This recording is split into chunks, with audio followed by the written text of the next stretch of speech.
Hello and welcome to the Brave Marketing Podcast with your host, Swapna Thomas. This is the podcast for the renegades, the trailblazing leaders, and the change makers who don't just have a business, it's your calling. Those of you who want to make a difference and make money, but all on your own terms. I'm on a mission to show as many life coaches as possible how you can have more income, more impact, and infinitely more fun by being unapologetically and bravely you and breaking all the rules. I have created 5-figure months with no paid ads, a tiny list, and zero complicated sales funnels. Simplifying marketing and teaching you how to use it for good in the world is my zone of genius. With this podcast, I'm here to share weekly episodes on the soul and the strategy of marketing, mindset, money, and everything online business. Let's dive into today's episode.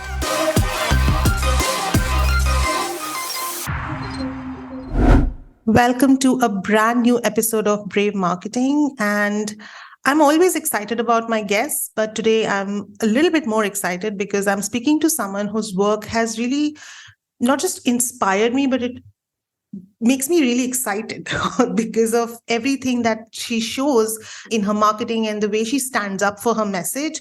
I'm a big believer in standing up for your message, and she literally embodies that every single day in her marketing, in the way she shows up. You're going to love her. So definitely listen to this entire episode till the end. We are going to delve into some incredible topics and you're going to walk away with a lot. So I am so happy to welcome Christina Kwan. She's a former suicidal depressive who helps high-functioning people to get rid of their depression forever. After 3 attempts, 2 hospitalisations, and many years of relentless experimentation, she figured out the formula to feeling good enough and erase depression from her life forever.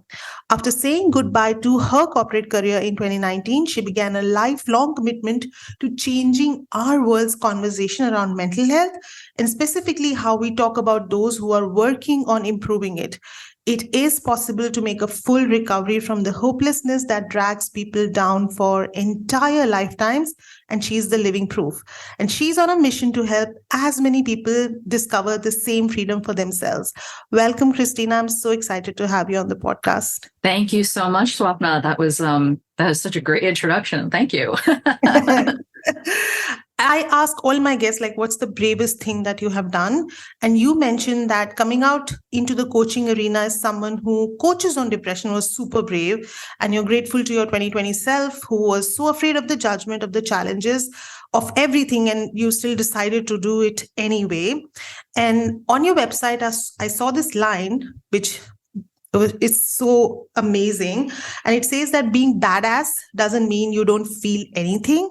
It means you're not afraid to feel everything, which is exactly what I say about being brave. It's not about being fearless, but it's about feeling all the fear and still taking the messy, imperfect actions, right?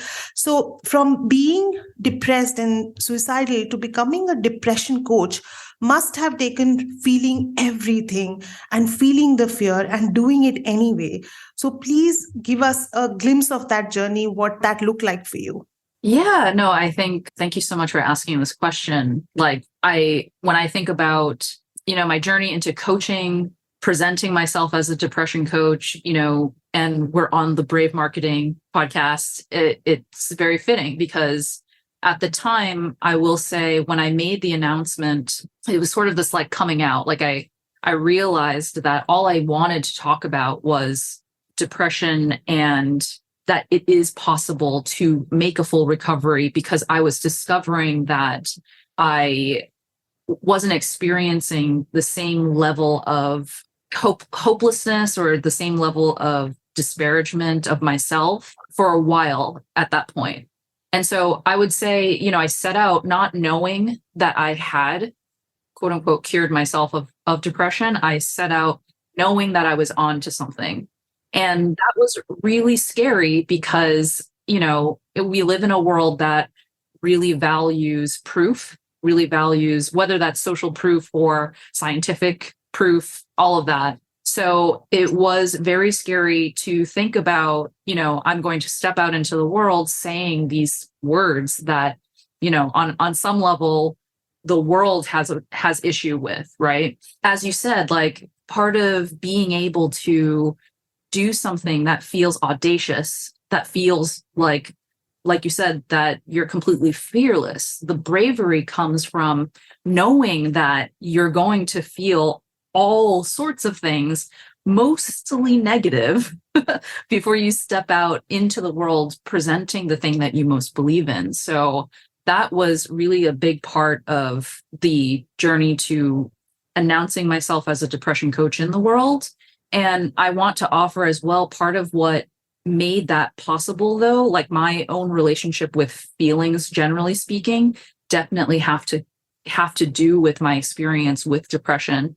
So one of the things that I say to my clients is like, it can be daunting because the feelings that people with depression experience are excruciating. Like we're talking about on a daily, minute, second by second basis, like it's ever present. Like I want you to think about your worst moment of humiliation and then having that just like loop all day, every day for your entire life experience. That's basically what someone with depression experiences. And for them to believe that it could be any different than that is actually a really big leap.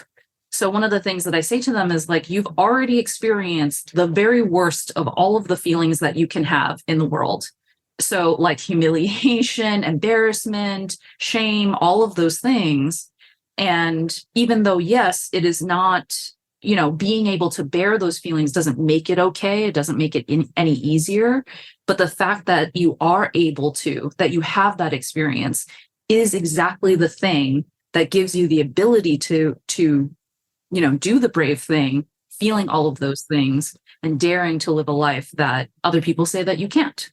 Yeah, and I think that's the whole journey of being a change maker, right? Having experienced that change, you cannot not talk about it. You cannot just keep that to yourself and feel like, yeah, I've got this result or this transformation. That's enough for me. You do feel like if I can make one person's life feel better than they have been feeling till today. And especially when it comes to something like depression, which is, like you said, it's literally paralyzing in many ways, right? It paralyzes you emotionally, physically, financially. And to just give them that sort of like this, literally give them that hand that, let's come out of this. We can do this. I think that's amazing. But also, I know it must have been very scary because this is a space where there is so much of noise about what's possible, what should be done, and you should do it this certain way and no other way is acceptable. So for you to really take that flag on and plant your flag there and say, no, I'm doing it this way. And I think that's why you are the professional badass, because you literally do it the most badass way. And yeah, I love it so much that you've taken this mantle on and you're literally changing people's lives, and not just small changes. You are literally turning their life around for them and showing them hope where they never felt any. So I was just looking at some stats before, as I was prepping for our call today, and I saw that WHO says, according to a 2021 stat, that 280 million people in the world are depressed. And I think it would be much more than that, because we know how stats work. We don't have that kind of penetration everywhere. And almost 700,000 people die by suicide every single year. So obviously, we have all seen that mental health is a common topic of discussion in all kinds of panels and media. And yet, other than therapy and pills, there is very little support for someone who is depressed. So how is it that what you do feels very different from therapy? And also, how does someone know that they need to work with you and not just another therapist? Yeah, so I think the first point, or the thing for us to understand, is that the statistics are based on some agreed upon definitions about what depression is. So I agree with you, like there's probably, numbers that are not captured, but I also feel that on some level, the numbers can be overinflated because because like, if you look at, there's something called I don't know the full name. It's the DSM. It's this like, you know, huge book of like all of the diagnoses that exist in the mental health world. And depression is defined as like feelings of hopelessness or lack of enjoyment, you know, loss of interest in, you know, in typically enjoyable activities for a consistent 2 weeks. Like that is the official definition. If you feel, you know, sad or unmotivated, demotivated for 2 weeks, then you're depressed. And when I understood that to be the definition, like, which by the way, I didn't know like until many years after therapy, but now seeing it, I have to chuckle, because who in the world hasn't experienced a 2-week period in their life where they just felt like everything was just shit. Everything's not working, nothing's happening. Like I'm living in this like, you know, Groundhog Day, everything's just repeating in itself. So that's one thing, I guess, to keep in mind about the statistics and thinking about whether or not, for example, if anyone listening to this falls into that category, right? Like one of the things that I tell my clients is, you know, a big reason why there are so many depressed people is because they ask themselves, does this mean I'm depressed?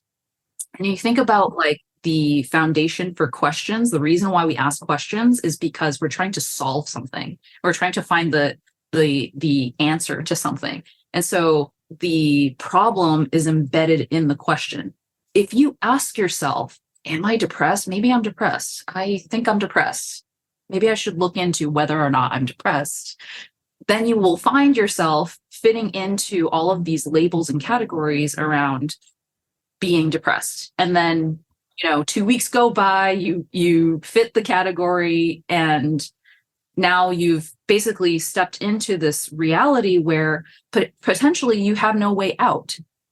But to answer your question about like what makes my work different from therapy, it has to do with that. I question a lot of the basis we have for the conversation, because if you think about like how we talk about people with depression, right? Even though maybe on a personal basis, we don't necessarily believe that someone with depression is inherently bad or wrong or has something broken about them.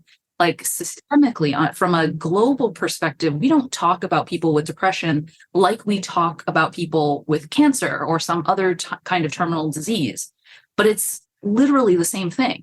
I mean, I could go on a whole philosophical thing about this, so I will just stop there. But basically, the difference between myself and someone who, you know, is a therapist or works in sort of the established mental health channels is that, number one, I've had the personal experience.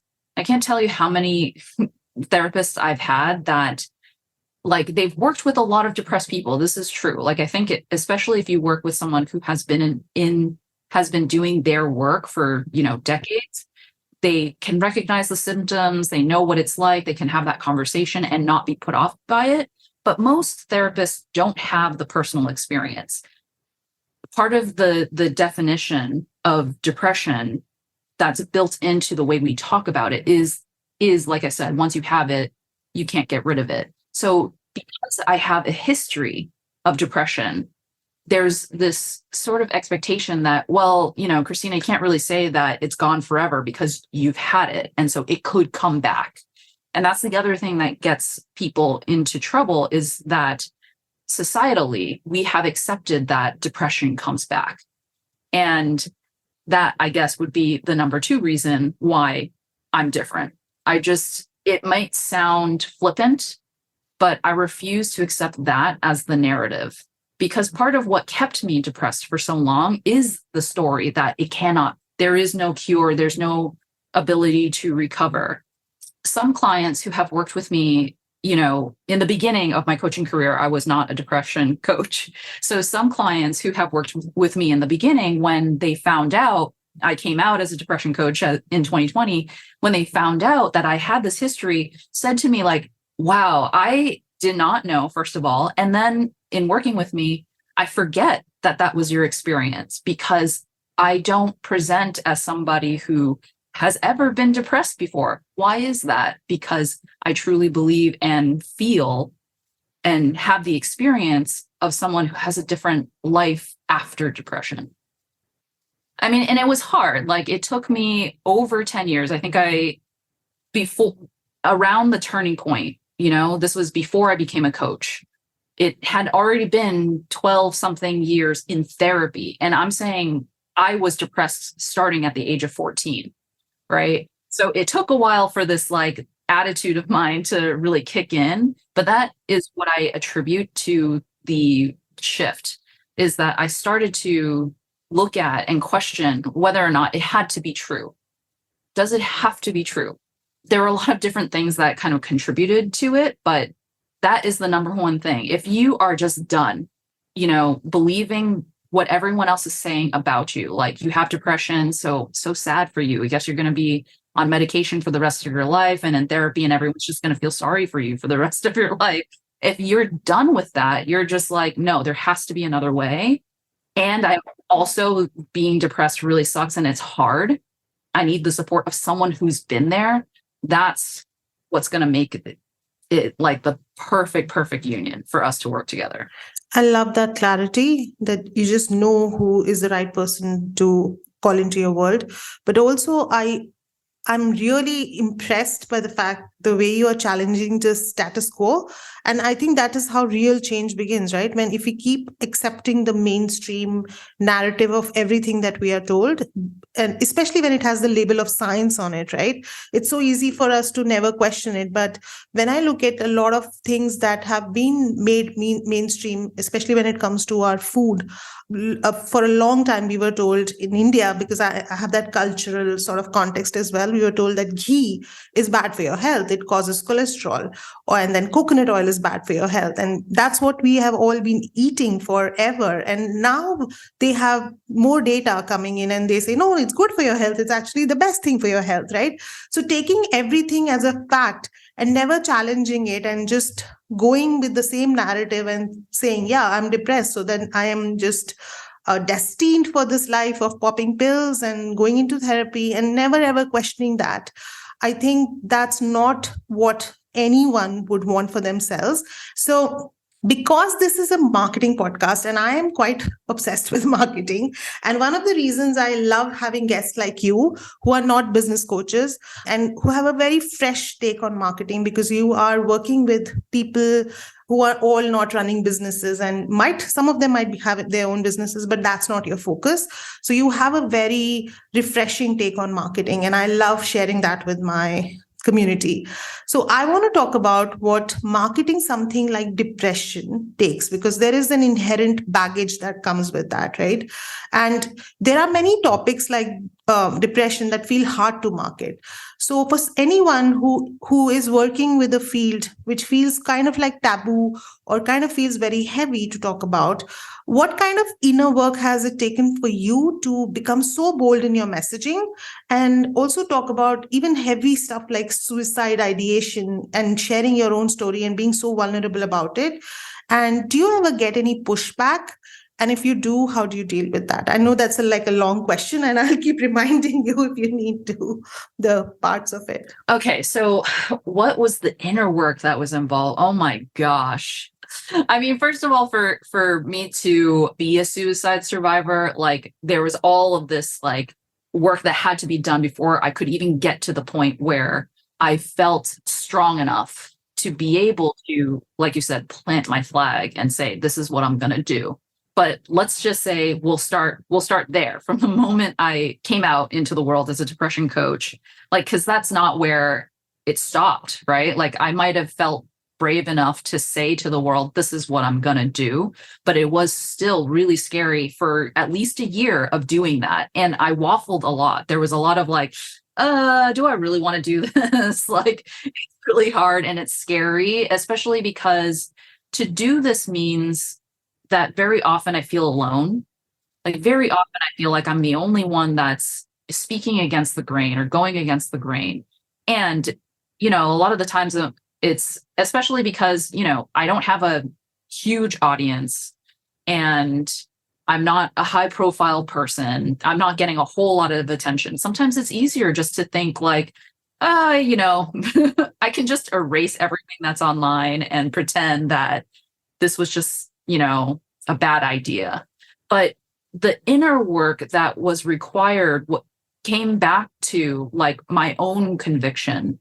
Like, is this something that, first of all, I want to do? I think this is the important part. It's like the desire has to be there. It's not just that it's a good idea. Like, a lot of people have said to me in the past, like, oh, you're gonna be so successful, Christina, because we need something like this. But it's not as easy as all that. Like, we have a lot of hangups or a lot of stigma around this particular topic. So I find that in order for me to feel secure enough to have the conversation, it has to be that I believe in the mission first and foremost. I believe that it's worth it. I'm willing for it to just go crash and burn as well. I think is a really important part of it. For you as a business owner doing any kind of marketing, it's really important for you to believe in your product, like first and foremost. And so for me, I had to believe from the outset that I could help someone get rid of depression forever first. And this is, I think I'd been in business for about a year and a half when I made the decision to kind of pivot and change my niche. And so I didn't really have a use case. Like, I was working with clients who had depression and I was seeing results for them, but I had not gotten to a point yet where I felt confident enough to say, I could help you get rid of depression forever. So it was an evolution in believing in the thing that I am marketing.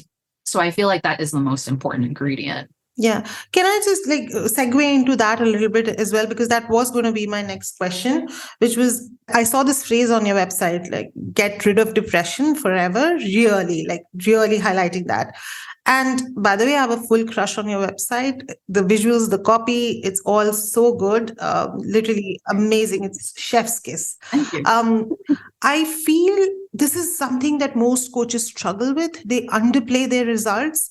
And making this kind of statement in your copy, for me, it shows the kind of belief that you have on your process, but also yourself, right? And I'm sure there's lots of nuance to that. It's not as simple as like, I just built belief on me. But how does someone cultivate this level of belief in their work, which is, I think, it's going to be helpful for anyone, not just someone who's marketing a heavy topic, but I think for any kind of coach, that is something they would love to learn about. Oh, absolutely. When you are about to do something really scary, you want to do it and you go and do it. Like, okay, so for example, like there's somebody that you really want to talk to, you're attracted to them, you want to, build a connection, but they don't have any idea who you are. And that's not the sort of thing that you do, right? And so you feel like, ooh, I really want to talk to this person, but I'm scared and I don't know, I'm going to make a fool out of myself. And you do it anyway, right? Like you go and approach that person and it's a total disaster. Like you fumble over your words, your tongue gets stuck in your throat, you have no idea what to say, and it's super awkward, right? And then you kind of like, okay, bye, and run away. That's, I think, how I would describe the growth I've experienced in being able to get to the point where I say, get rid of depression forever on my website. It was a lot of like, I want to say this. It feels uncomfortable and scary and I'm going to be cut out. Like I have a lot of concern around offending people, around not saying it right, or, or saying the wrong thing, really. The growth for me to get to the point where I can say boldly things like that, like take care of the part of me that feels ridiculous and dumb for having attempted, right? The repair that I need to inside of me, right? Making sure that, like, one of the concepts that I teach in my program is about self-partnership. So there's this sort of like habit that we all have. It's regardless of whether or not you've experienced depression. We all have this habit of like dogging on our past selves. And what I mean by that is like, we'll say something like, we'll have done something and then some measure of time passes, like let's say it's an hour or a day or even like years. And we are in our minds thinking about that past experience and saying, oh, why did I do that? Why was I so dumb? Why did I, say that? Or why didn't I say that or whatever? And we have this habit of just like completely bashing on this version of ourselves in the past that showed up the way that we did. And so for me, when it comes to like coming to a point where you feel like you did the brave thing by saying the thing that meant something to you, and then you are, feel dumb, you feel unsure, uncertain, like you were motivated by the fire, and then you woke up and you're like, oh, what did I just do? Right?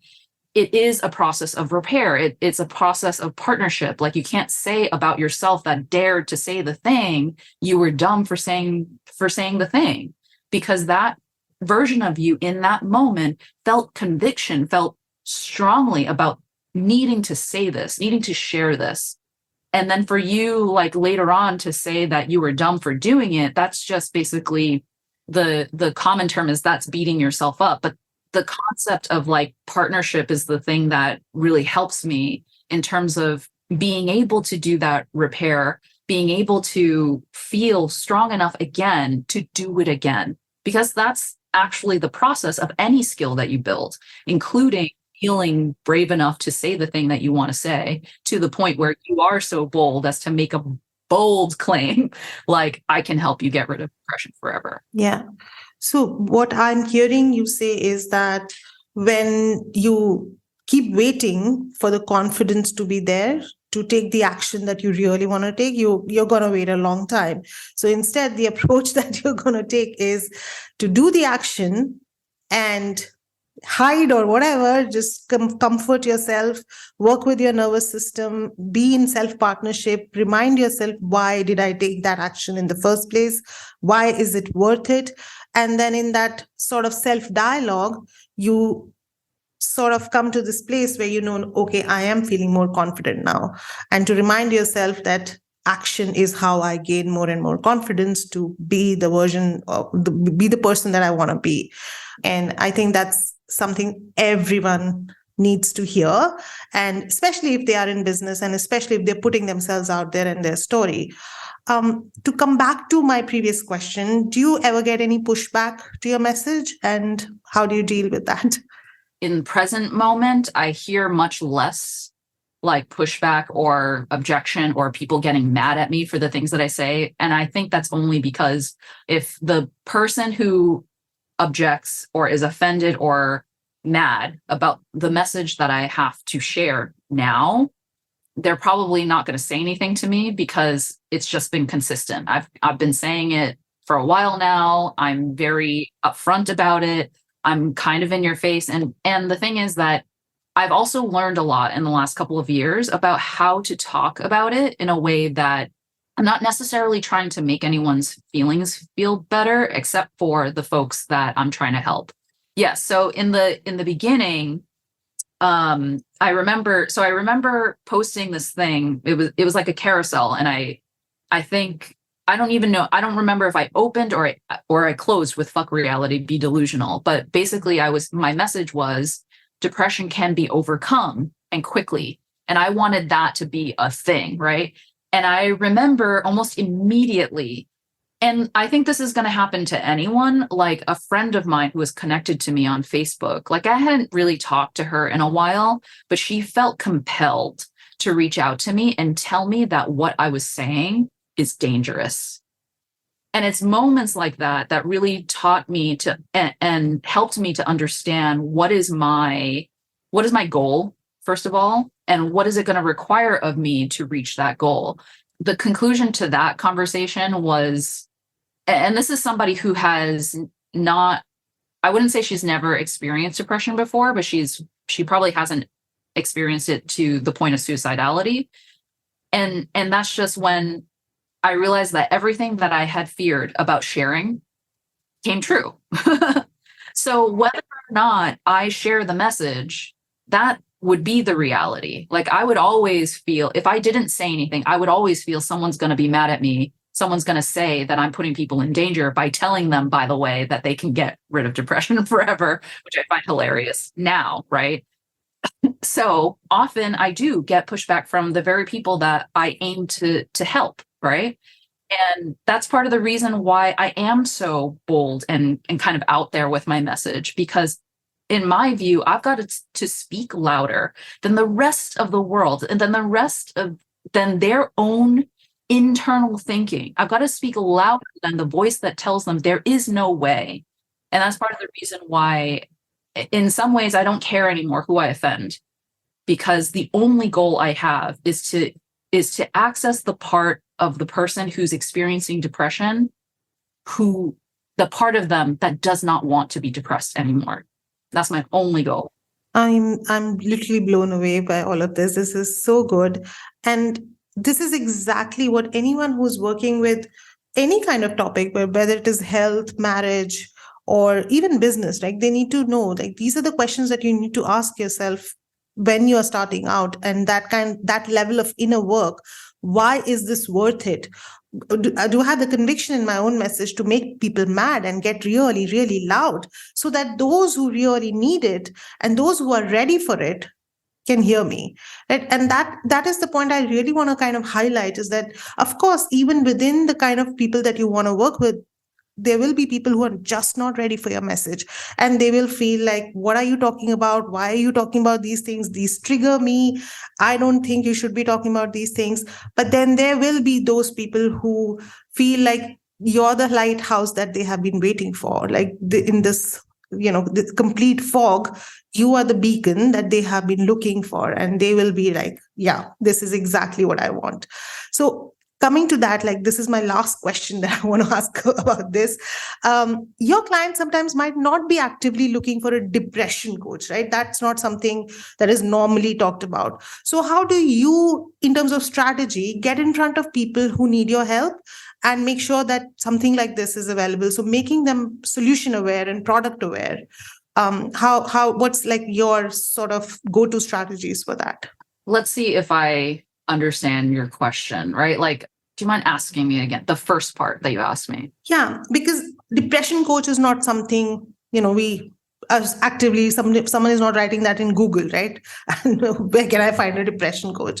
So how do you make sure that you get in front of the people who need you, and also make sure that there is something like this available out there? Because they are problem aware, like you said. They know that they're done with feeling like this, but they might not know that there is something like this out there that can actually help them feel the way they want to feel. So are there any sort of strategies that you have tried and have worked really well for you? So if so, I would love to hear about them. Yeah. So right now, like what immediately comes to mind is there's so much more I can do. Like I'm very aware of that, but I'm also limited by, I'm a one woman show, like in some ways my journey is a bit, I'd say, slower than your usual coach, just because what I'm also trying to do is change the way we talk about people with depression. Like, it would be easy for me, let's say, to just not talk about depression altogether. And I only focus on speaking about like insecurity and confidence, and then embed within it things that people with depression might experience. I have considered that, right? Like, instead of attacking it with the word depression, which triggers everybody, like, why don't I do it covertly? So, for example, we're used to talking about this in a certain way there. And so, like you said, nobody's going on Google and being like, I'm depressed. I'm depressed. I need a depression coach. They're going on to Google and being like, what are my closest therapists? Or what should I do if I'm depressed? Things like that. And so what I'm thinking about into 2023 is, like, how do I take the way that we're talking about this now, like the status quo, and using the way that, my would-be audience or my would-be clients are talking about these things or thinking about them, and demonstrating things in a different way. So, for practically speaking, this is like, okay, let me use the keywords of depression help. Like, if you were to Google help with my depression, I use these keywords to, put them into my marketing so that you can find them, but then what you discover is something completely different than what you expected. That's obviously not going to be like an overnight haul, like I'm not going to be able to be number one on Google searches for depression like overnight, but that is something that I've considered. So that's not something that I'm doing right now. My strategy for, getting the word out there really is just being present as often as I can. I'm not accepting this narrative that I'm going to be here forever. Maybe you're the loved one who's like, I think this could happen for you, but your loved one who's experienced depression is not there yet. How do I support you as the person who supports them to help them get there?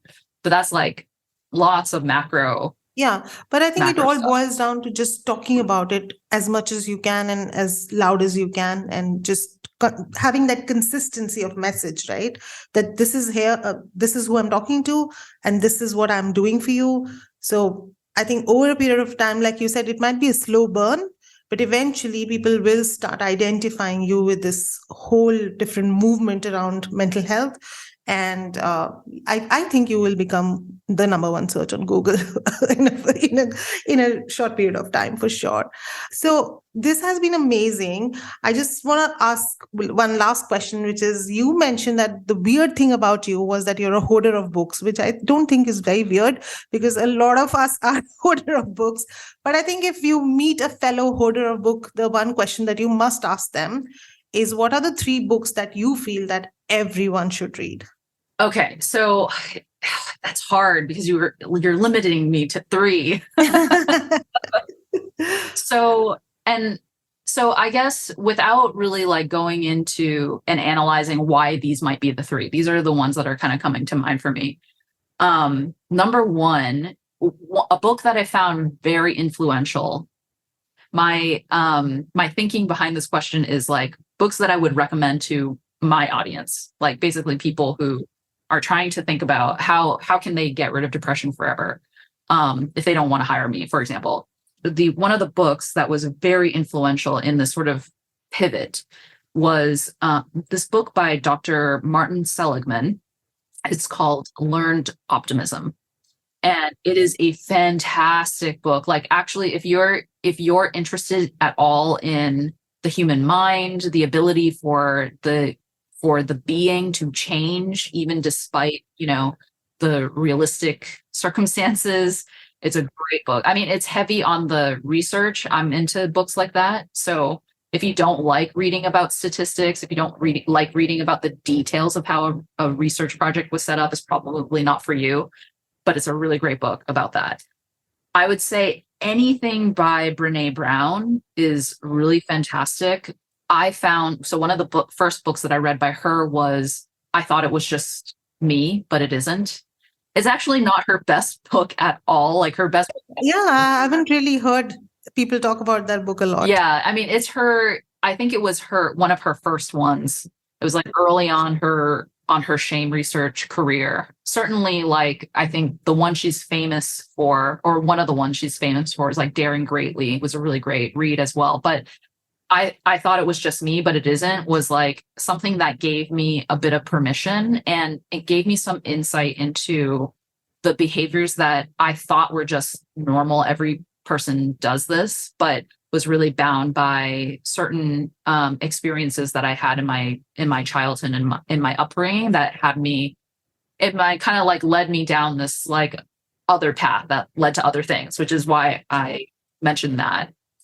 The other one, so there's this book by Yuval Noah Harari called Sapiens.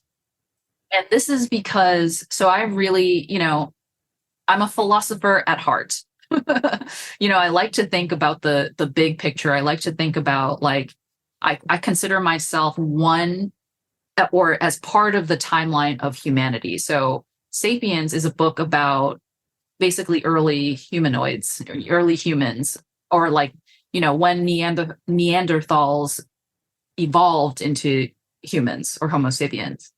And he talks a lot about like certain changes in our history that contributed to the way that we are today, which I found fascinating and such a great way to think about like not just, it's easy for us to be like, we are in the internet age and, who knows, and to pontificate about like, wow, how crazy, flying spaceships will be or whatever.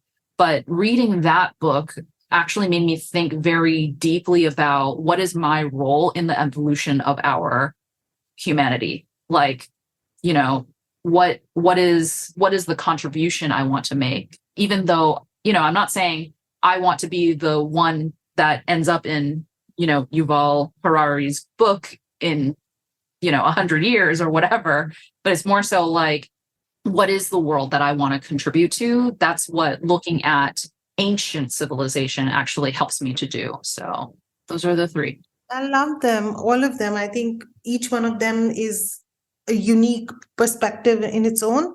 And I think I love them. I have never heard of the book by Brené Brown, by the way, that the one that you mentioned. So I'm definitely going to put that on my list as well.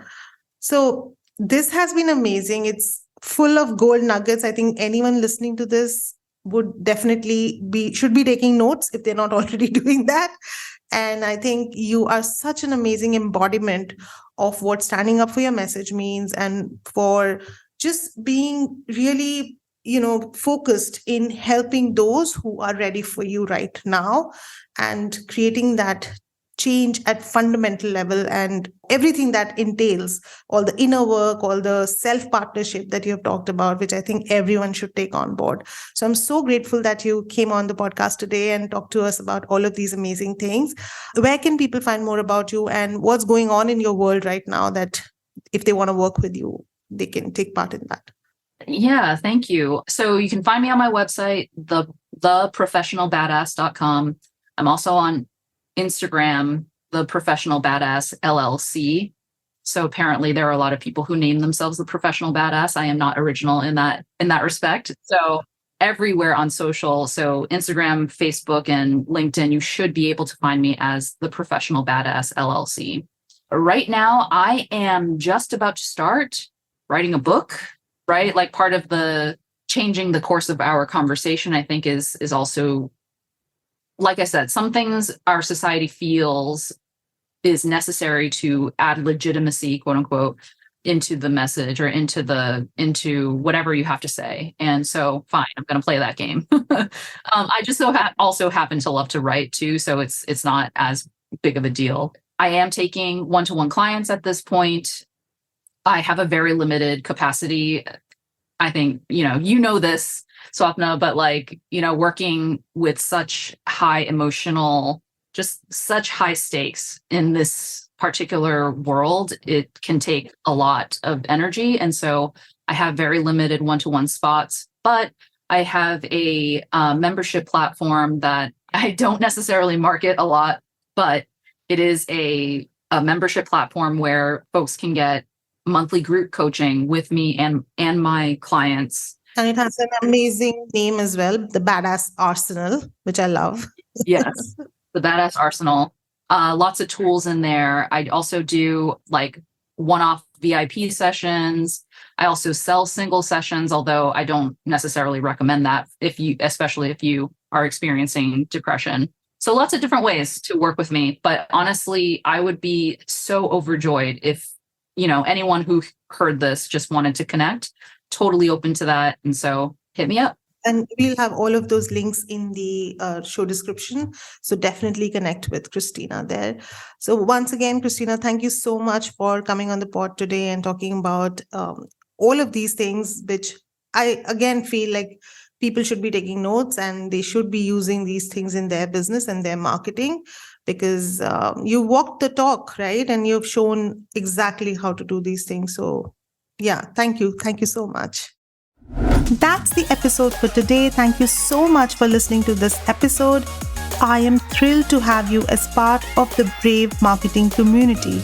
Because this podcast is still brand new, it would mean so much to me if you could leave a 5-star review, as that will make it easy for other brave hearts to find this podcast and grow our community of rule breakers. Until next time, have a brave week ahead.